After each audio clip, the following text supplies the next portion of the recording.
Gipahawanan ni Mandaue City Mayor Jonas Cortez ang party sa Paharaw Park ilam sa ikaduhang taytayan sa Mactan aron mahibalik ang itsura nini o kapahimuslan sa publiko.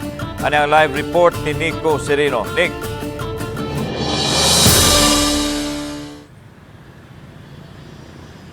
Yes, Lan, sa usa ka kalihukan sa Pahara Park niadto miaging simana na bantayan kining gipang tambak ka makagamitan og mga materyales butang gagipapahawan o gipabalhin sa mayor.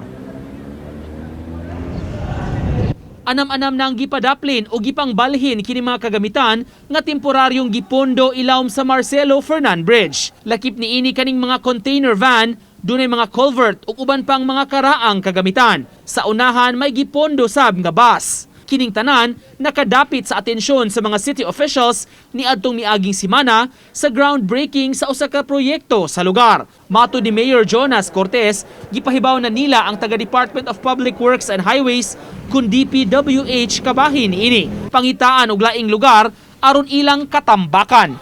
Ato silang gipangitaan og usa ka lugar para ang katong mga culverts, mga asphalts adto na lang nila balhin kay ato na gina siyang gamiton. Aminado si Cortez, importante nga malimpyo kini aron pagpahibalik sa itsura nga usa ka parke. Nana di atong PWD, nana atong mga kanang tig skateboard, so kana siya, it's going to be literally a park nga ana maka-jogging, ana magsumba. Hinuon sa among pagsuroy sa dapit, may pipila ka mga senior citizens nga nagpractice sa duwa nga gateball. Nagbansay-bansay sila tungod kay dunay torneo nga salmutan karong buwana.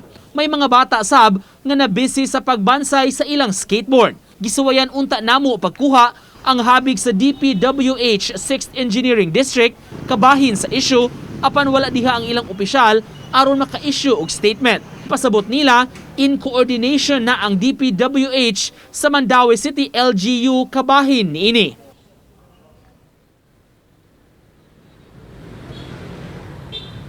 Lan kun open spaces ang hisgutan kini ang gusto sa syudad nga mas maugmad o ma-develop pa sa dakbayan aron dunay kaadtuan o kapahuwayan ang mga residente sa mga highly urbanized city. Lan?